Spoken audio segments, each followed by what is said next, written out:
17 octobre 2019, par une après-midi chaude et ensoleillée. Il était à peine 3 heures cet après-midi-là que l'enfer s'était déjà déchaîné sur la capitale de l'état de Sinaloa, Culiacán. Ce qui est connu dans le monde entier comme le fief du tristement célèbre cartel de Sinaloa et plus généralement de la mafia au Mexique durant les dernières décennies, vivait alors ses heures les plus sombres. La consternation. La surprise aussi dans cette ville où, contrairement au reste du Mexique, les narcos, vus comme les enfants du pays, ont particulièrement bonne presse. Pourtant, ce jour-là, personne ne pense à se mettre du côté des narcos ou justifie leurs actes.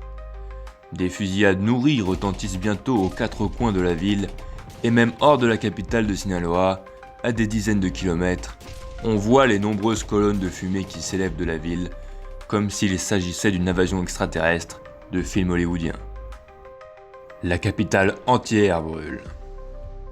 Les sicarios du cartel de Sinaloa, terrés dans leur bastion de la Sierra et de la campagne du Sinaloa, fondent sur la ville en convoi d'hommes armés prêtant main forte à leurs collègues qui se battent déjà contre l'armée mexicaine dans les rues. Les criminels, équipés de combinaisons tactiques et même armés de calibre 50, montés sur des camionnettes, prennent littéralement la ville et sa population en otage.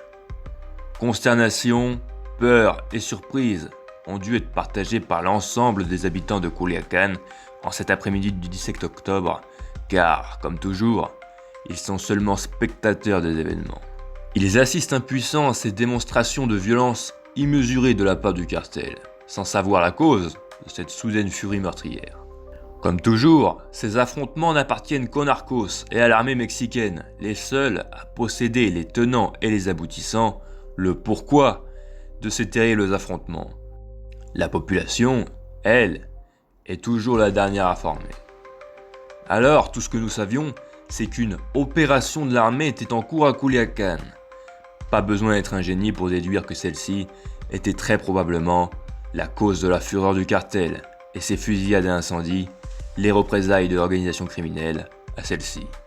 Déjà, la rumeur enfle grâce aux journalistes qui essaient de faire leur métier, parfois au péril de leur vie, au milieu de tout ce bordel. Un des fils du mondialement célèbre baron et ancien chef du cartel de Sinaloa, Joaquín El Chapo Guzmán, aurait été arrêté. Lequel précisément, on ne sait pas encore exactement. El Chapo a été recapturé pour la dernière fois en janvier 2016 et son procès, sous haute sécurité à New York en 2018, l'a vu condamné à la peine de prison à perpétuité aux États-Unis. Depuis, ses 4 fils ont pris le relais, plus particulièrement ses 2 aînés, Ivan et Alfredo. C'est donc tout naturellement que les premières rumeurs pointaient du doigt l'arrestation de celui qui a remplacé El Chapo à la tête du cartel, son fils aîné, Ivan Archibaldo. Un tel bordel ne pouvait être motivé que par la volonté des soldats du cartel de porter secours à leur chef, l'impitoyable et pas toujours très malin, Ivan Guzmán, de sinistre réputation.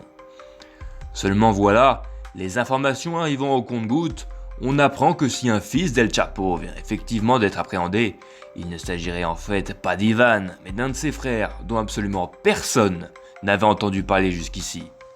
Un certain Ovidio, jusqu'alors, je le disais, inconnu au bataillon. Mais le Mexique et le monde n'allaient pas tarder à retenir ce nom. À l'origine de ce qui sera connu plus tard comme le Culiacanazo ou le Jeudi Noir, le mandat d'arrêt provenant du pays voisin, émis le 2 avril 2019 par la Cour fédérale de Columbia à l'encontre de ce fils méconnu d'El Chapo. Les autorités américaines sollicitent l'appui de leurs homologues mexicains pour qu'ils procèdent sur leur sol à l'arrestation d'Ovidio Guzmán López, membre de la faction du cartel de Sinaloa dirigé par ses frères. En réalité, les fils d'El Chapo ne dirigent qu'une seule des 4 factions actives qui composaient jadis le cartel de Sinaloa, alors qu'elles ne formaient qu'une seule et même organisation. Du temps de leur père, le cartel s'était déjà scindé en 2 lors d'une terrible guerre en 2008. Puis, une fois El Chapo sous les verrous à partir de 2016, le cartel s'est à nouveau divisé en 4 groupes distincts, voire presque ennemis. Les 2 groupes les plus puissants sont ceux de ses fils, Ivan et Alfredo, à qui il a légué le pouvoir, et celui de son ancien associé et compère de toujours, le parrain des parrains, Ismael Zambada, alias El Mayo, 76 ans. Le troisième groupe, qui peut se vanter de la marque Cartel de Sinaloa, est également contrôlé par un ancien proche d'El Chapo, puisqu'il est dirigé ni plus ni moins que par son propre frère, Aureliano Guzmán El Guano, 79 ans, qui n'arrive pas vraiment à s'entendre avec ses neveux. La quatrième faction, qui s'est créée après la capture d'El Chapo, a été anéantie et n'existe plus depuis la capture de ses chefs en 2018. Mais celle qui avait fait sécession, rappelez-vous, avec le cartel en 2008, est-elle toujours active? Toutefois, de ces quatre groupes répondant au nom de Cartel de Sinaloa, deux se distinguent, notamment celui dirigé par Ismael Zambada, qui est le plus fort dans la Sierra et les montagnes du Sinaloa. La capitale de l'État, en revanche, Culiacán, est en majeure partie sous l'influence de la faction des fils d'El Chapo Guzmán qui y sont présents en force, comme l'armée mexicaine n'allait pas tarder à en faire l'amère expérience.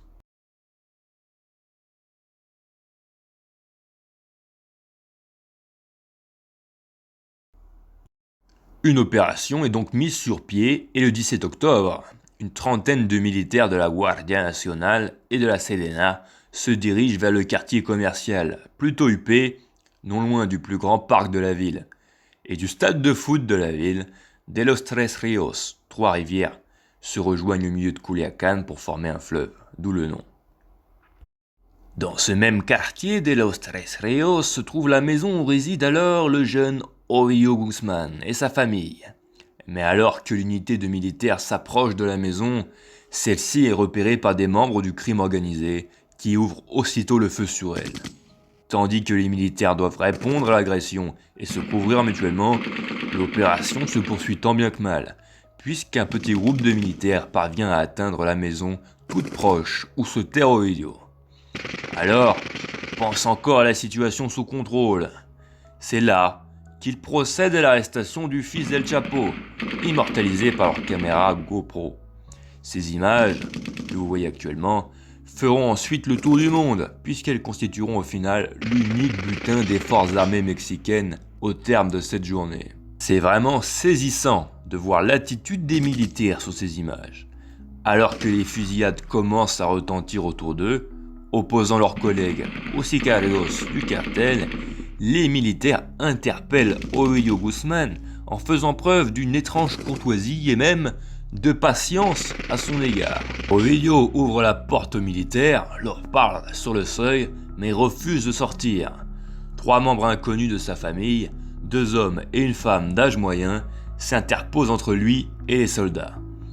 Une théorie sera d'ailleurs émise par la suite concernant l'un des 2 hommes présents dans la maison avec Ovidio, le premier à faire barrage de son corps entre les militaires et le fils d'El Chapo sur la vidéo et que l'on voit vêtu d'une chemise blanche.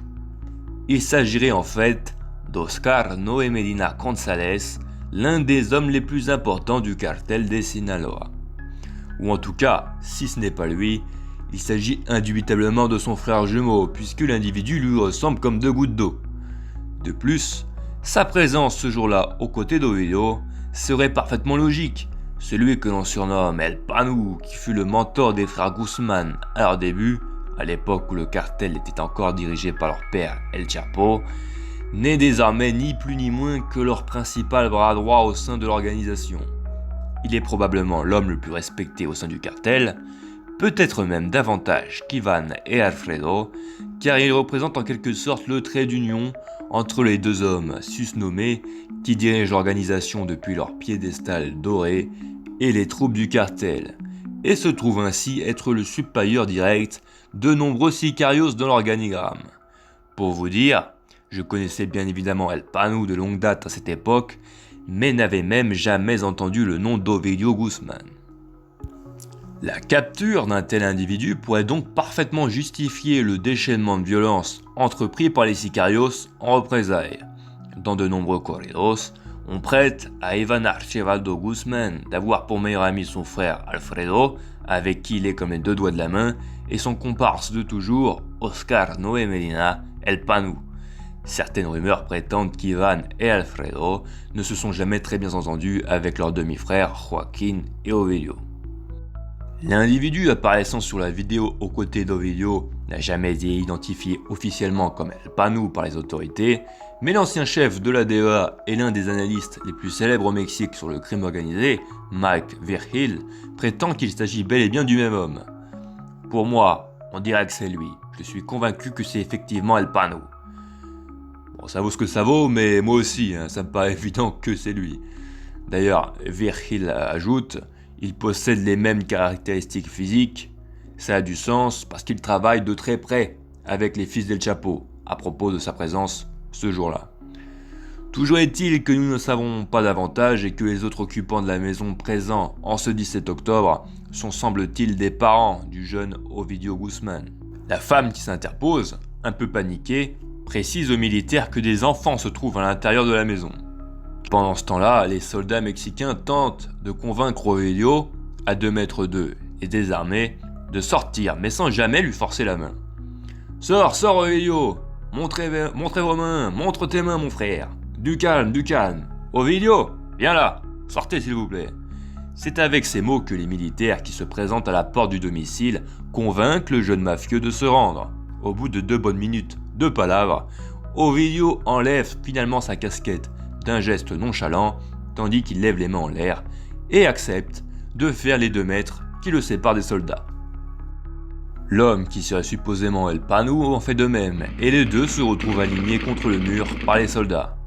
En arrière-fond, on entend toujours le feu nourri qui vise l'arrière-garde de l'unité, censé les couvrir. Au bout de quelques minutes cependant, les membres du cartel de Sinaloa des frères Guzman reçoivent du renfort et la trentaine de militaires se voient fortement dépassés en nombre par leurs adversaires. Et quelques soldats ayant capturé Ovidio Guzman décident de demeurer dans le garage de la maison où ils tiennent le mafieux sous bonne garde et de ne pas bouger. Ils décident de confier un téléphone au jeune Ovidio afin qu'il puisse appeler ses frères et faire cesser les affrontements au plus vite.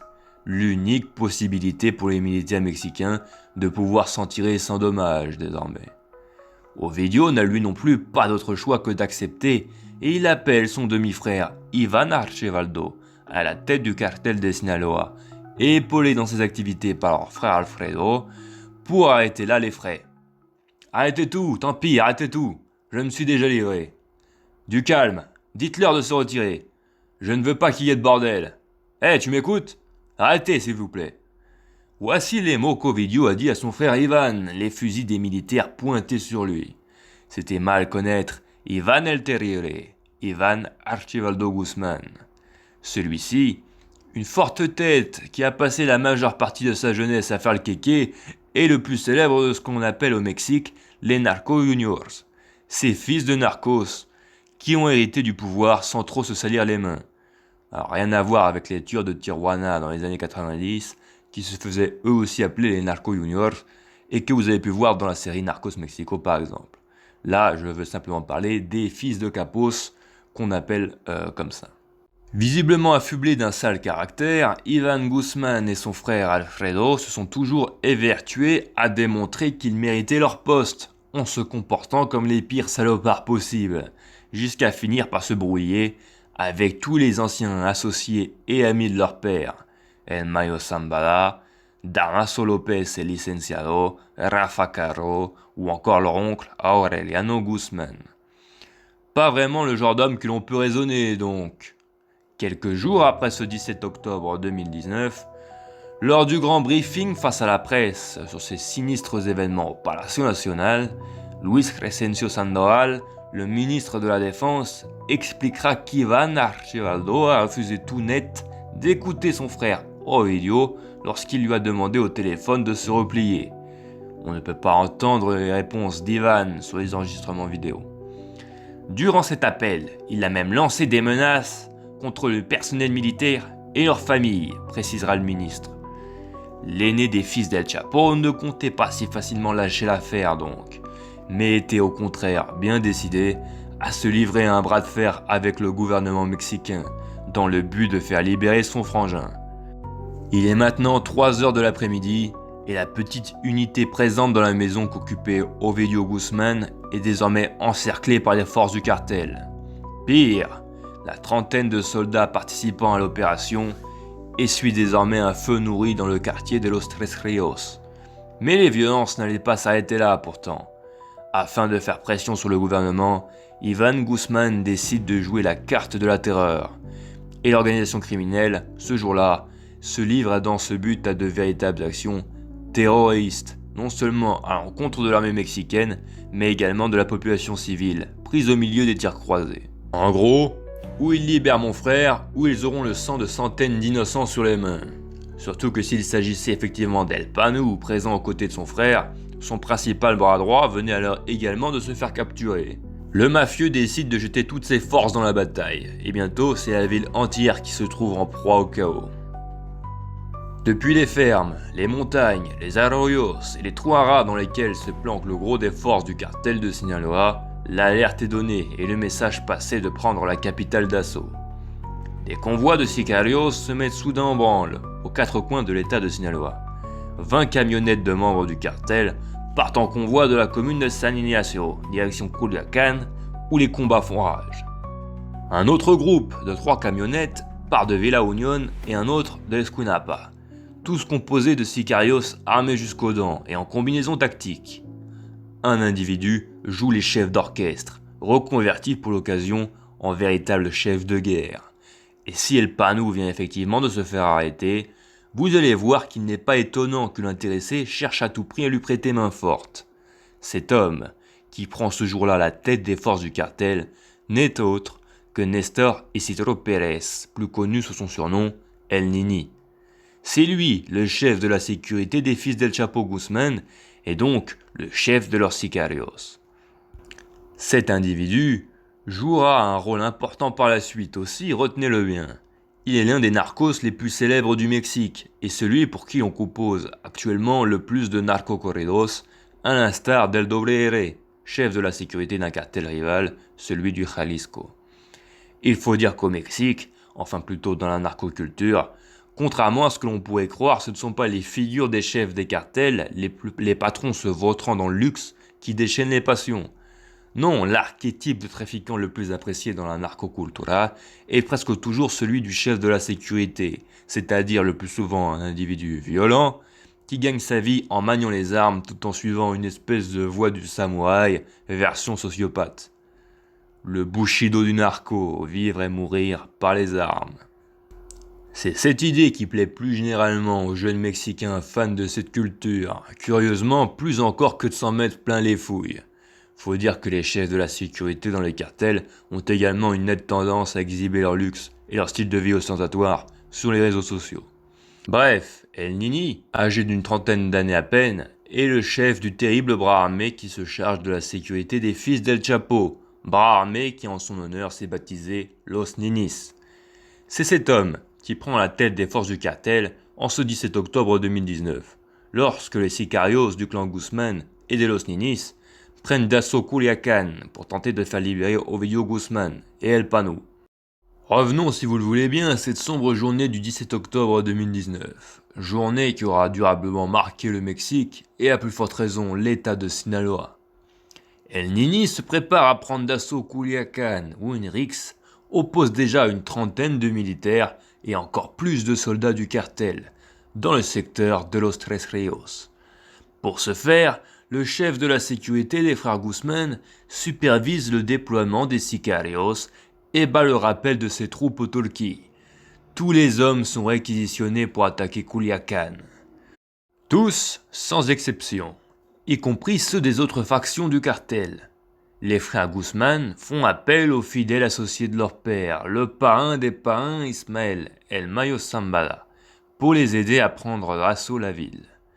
Dans un appel radio immortalisé et depuis passé à la postérité, El Nini tente d'établir le contact avec son homologue dans la faction de Zambada, un type surnommé El Russo. Mais El Russo et le reste des hommes de Zambada ne répondent pas et l'appel aux armes d'El Nini demeure sans réponse. El Mayo Zambada ordonne à ses hommes de ne pas bouger. Il faut dire que le parrain des parrains du Sinaloa de plus de 70 ans, en activité depuis près de 50 ans sans jamais avoir vu l'intérieur d'une cellule, d'un caractère pragmatique et tempéré, en tout cas on le disait ainsi, tout le contraire des frères Guzmán et de leur chef de la sécurité, et qui cherche depuis 10 ans maintenant à développer de bonnes relations avec les autorités américaines et mexicaines, n'a pas du tout intérêt à se joindre à ces démonstrations de violence pure. Oui, Zambada est le narcotrafiquant le plus puissant du Mexique avec son rival El Mencho. Oui, il est recherché par les États-Unis depuis plusieurs décennies, mais il n'est pas pour autant un terroriste. Cette frontière qu'il n'a jamais franchie et qui lui assure un semblant de tranquillité, les fils d'El Chapo la franchissent bel et bien ce jour-là, en attaquant de front l'armée mexicaine. El Mayo Zambada se désolidarise donc complètement de l'action des frères Guzman et aucun de ses hommes ne prend part à l'attaque, histoire de bien montrer aux autorités américaines qu'il vaut bien mieux que ces derniers. Qu'à cela ne tienne, les frères Guzman décident d'attaquer sans le soutien des hommes de Zambada. El Nini parvient tout de même à réunir une petite troupe, estimée entre 800 et 800 jeunes hommes, qui doivent affronter un peu plus de 350 membres des forces de l'ordre dans Culiacán, une ville de près d'1,5 million d'habitants et la 5e plus grande du Mexique. Il est maintenant aux environs de 15h30 et les forces des frères Guzman, menées par leur commandant en chef El Nini, débarquent à Culiacán pour exporter le conflit au-delà du secteur de Los Tres Ríos, où une escouade de militaires détient toujours Ovidio. La première chose que font les sicarios d'El Nini, c'est de bloquer l'autoroute qui mène vers le nord et le sud du Sinaloa, seul point d'extraction possible pour les militaires s'ils veulent exfiltrer Ovidio Guzman au-delà du territoire contrôlé par le cartel, la fameuse route 15 ou Ruta 15. Bientôt, le cercle concentrique tenu par les militaires mexicains est brisé par les sicarios qui les attaquent de front, et ceux-ci déploient leur propre périmètre de sécurité, enfermant les soldats et les habitants de Culiacán dans un piège mortel. Sur les 9 points d'accès qui mènent à la zone, les militaires n'ont réussi à en reprendre qu'un seul aux sicarios sur l'Avenida Universitarios, près du jardin botanique. Mais les criminels ne s'arrêtent pas là. Peu à peu, leur violence commence à toucher la population civile, innocente de Culiacán, qui ne comprend toujours rien à ce qui se passe. Sur les principales artères de la ville, les sicarios braquent les automobilistes, les dépossédant de leurs véhicules ou les forçant à descendre des bus pour pouvoir les incendier et continuer ainsi à bloquer les principales voies d'accès, empêchant du même coup tout renfort aux militaires et membres de la Guardia Nacional mexicain. Les barrages routiers de la part du cartel se chiffrent bientôt à un total de 19 et les flammes des brasiers qui consument les véhicules s'élèvent en panache de fumée au-dessus de Culiacán. Comme leur violence ne connaît apparemment pas de limite, les sicarios du cartel, qui ne sont pas occupés à se battre contre l'armée, le sont à faire la démonstration de leur puissance face aux civils. Ils braquent et menacent les passants innocents tout en tirant des milliers de balles en l'air aux 4 coins de la ville. Un seul mot d'ordre, foutre un maximum de bordel, comme l'a ordonné Iván Archibaldo. Montrer qui commande véritablement à Culiacán. Pour parvenir à ses fins et faire libérer son frangin, Iván Archibaldo Guzman semble-t-il utiliser sa pièce maîtresse, celle de la terreur, qui confère de facto à ses actes seulement destinés à effrayer la population civile un caractère terroriste. Désormais, les narcoterroristes déployés dans la ville menacent de faire exploser les stations-service. Une nouvelle menace, une de plus, agitée au-dessus de la tête des dirigeants mexicains. Pendant ce temps, de nombreux magasins, les banques de Culiacán ainsi que les écoles, puisque les cours ont été suspendus, ont gardé porte close face à cette vague de violence. Ce sont plus d'1 million de culichis qui sont directement impactés par les représailles du cartel de Sinaloa. Le ministère de Sécurité publique de l'État demande alors aux habitants de ne pas sortir et de rester confinés dans un endroit sûr en attendant que la situation se calme. Mais elle ne se calme pas. Largement supérieur en nombre et même mieux équipé, comme en attestent les images où l'on peut observer un sicario maniant une mitrailleuse calibre 50 montée sur un camion, ou encore d'autres montrant un gus tirant de ce même calibre au fusil de précision Barrett contre les forces de l'ordre, les membres du cartel des Sinaloa font passer un sale quart d'heure aux militaires. La majeure partie des affrontements ont lieu sur le boulevard Enrique Sánchez Alonso, qui traverse le secteur de Los Tres Ríos, où Ovidio Guzmán est toujours tenu captif par les soldats mexicains, tandis que dans le reste de la ville, les sicarios, ou plutôt les militaires mexicains eux-mêmes, préfèrent fuir l'affrontement. Ils se contentent d'effrayer la population la plupart du temps et de se livrer à des actes de pillage et de guérilla urbaine. Toujours affairés à ériger des barrages routiers en cramant un maximum de véhicules afin de paralyser autant que possible la capitale du Sinaloa, les sicarios sont dans l'idée d'établir un de ces barrages au poste de péage de Costa Rica sur l'autoroute menant de Culiacán à Mazatlán. A priori, un endroit tout indiqué pour foutre le boxon. Une Jeep Sahara rouge ainsi que 2 suburbanes remplis de sicarios déboulent au péage, bientôt suivis d'au moins 3 camions chargés de bloquer la circulation. Pour repousser les membres du cartel, 2 véhicules de l'armée arrivent à leur tour 6 minutes plus tard.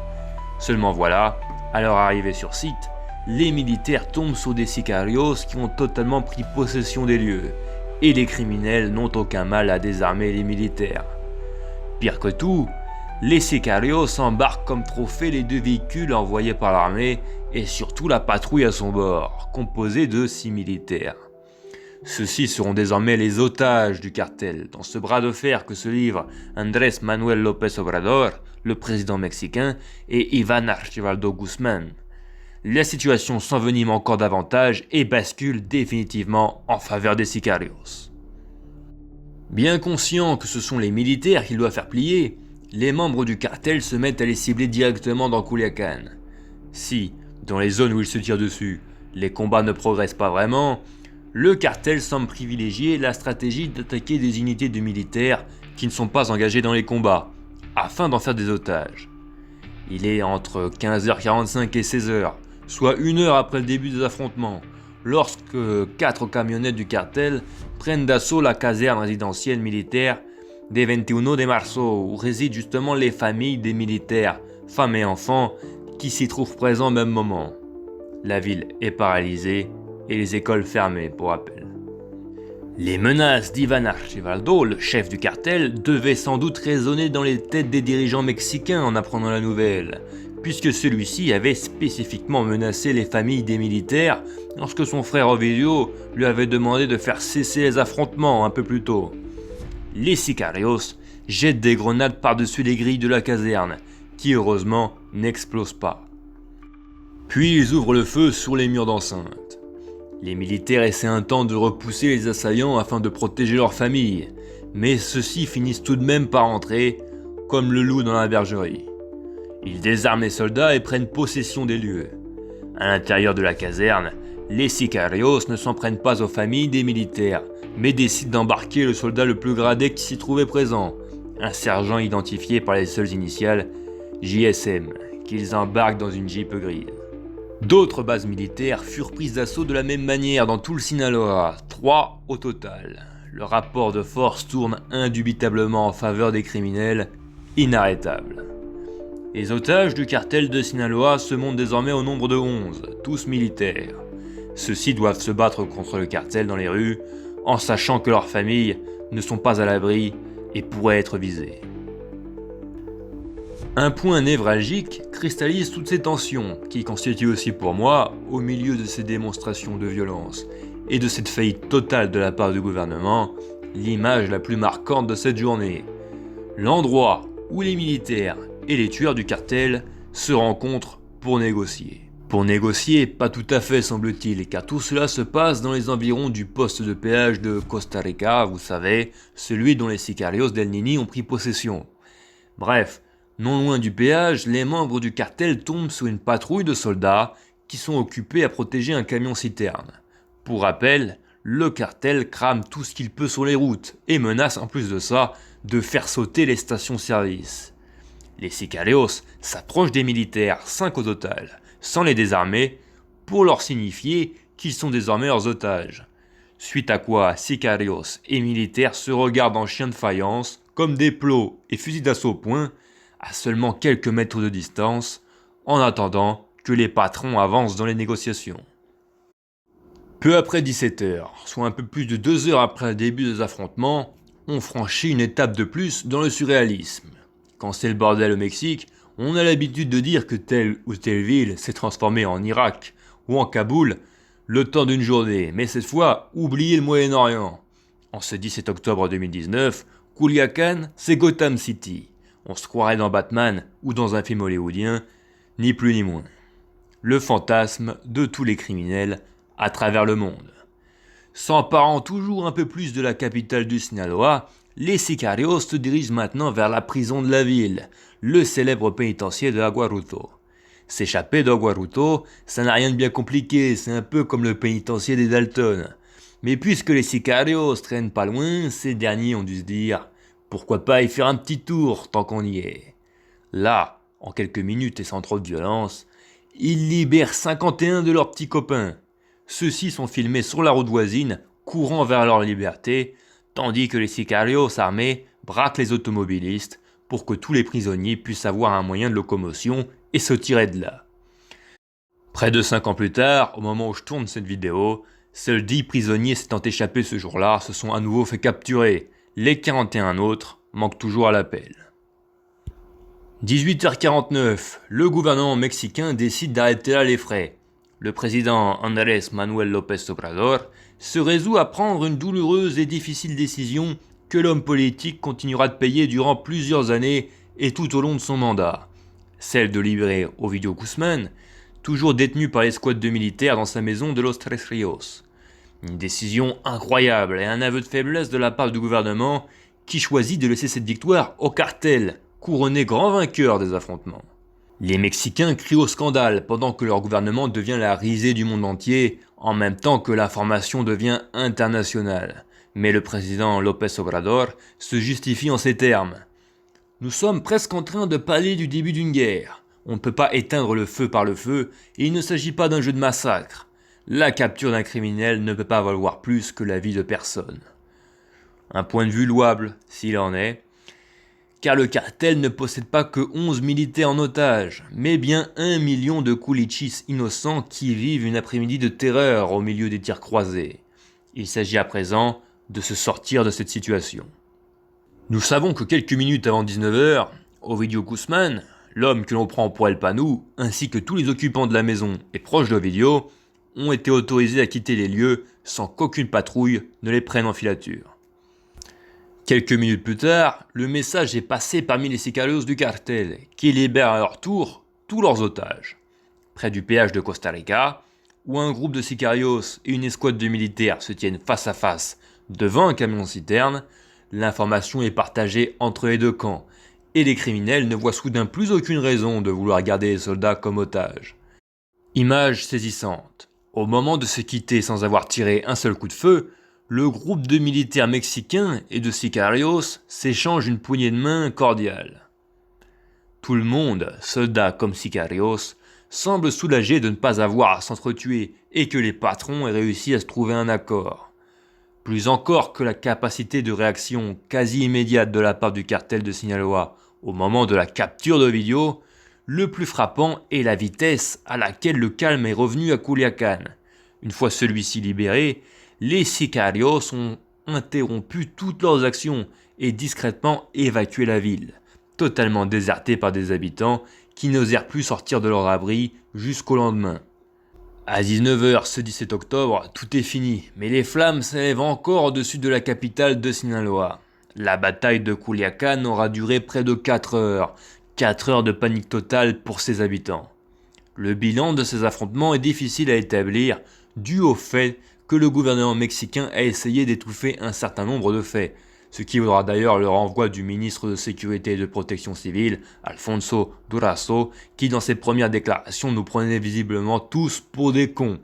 Il était probablement à deux doigts de dire que tout ce bordel était de la faute des Anglais. Le bilan du Culiacanazo ou Jeudi Noir varie entre 8 à une vingtaine de morts selon les sources, mais les rapports officiels indiquent 3 sicarios du cartel de Sinaloa abattus pour 3 civils innocents et 2 militaires morts. On dénombre également de manière certaine 16 blessés suite aux affrontements, ainsi que 68 véhicules des forces de l'ordre criblés de balles. Le bilan aurait pu être encore plus lourd cependant. Au moment d'annoncer sa difficile décision à ses concitoyens, le président mexicain déclare avoir décidé de céder aux exigences du cartel lorsque ses collaborateurs et experts en sécurité ont estimé que la prolongation de l'opération pourrait mettre en péril les vies de près de 200 personnes. Triste ironie dans tout ceci. Sur les 3 civils morts pendant les attaques, 2 d'entre eux se trouvaient être des charpentiers, seulement au mauvais endroit, au mauvais moment, qui ont été abattus par un militaire mexicain. Alors qu'une unité de soldats se trouvait sous le feu du cartel, les 2 charpentiers à bord d'une camionnette Nissan se sont retrouvés au milieu des affrontements. Ils sont alors descendus du véhicule pour se coucher sur le sol au milieu de la rue, mais un soldat à couvert derrière une voiture les a pris pour des tireurs embusqués du cartel et leur a tiré dessus à quelques mètres de distance avant de se rendre compte de son erreur. Un triste événement, un de plus, au terme de cette journée de terreur qui aura vu triompher le cartel de Sinaloa. Pour de nombreux Sinaloans, le cartel est comme un monstre au pied duquel ils sont assis. Beaucoup ne peuvent s'empêcher d'admirer la force brute de cette bête qui pourrait se retourner contre eux à chaque instant. Une bête qui les a aussi placés sur la carte du monde, il faut bien le dire. Un sondage qui remontait à quelques mois avant le Culiacanazo et cette journée révélait que 80% des habitants de Culiacán n'ont pas une mauvaise opinion du cartel, tandis que plus de 60% d'entre eux se disaient même se sentir plus en sécurité grâce à la présence du crime organisé. Ça peut paraître étonnant, mais on dénombre une baisse quasi systématique des vols et petits larcins chaque fois qu'un des principaux cartels s'implante dans un territoire. Tout a changé cependant. Le monstre s'est retourné contre eux, sans prévenir, pour les mordre. Seulement parce qu'il en avait le pouvoir. Personne n'imaginait cela possible, mais l'impensable s'est bel et bien produit. La fumée qui s'élève au-dessus de Culiacán fait de ce jeudi 17 octobre 2019 un jeudi noir.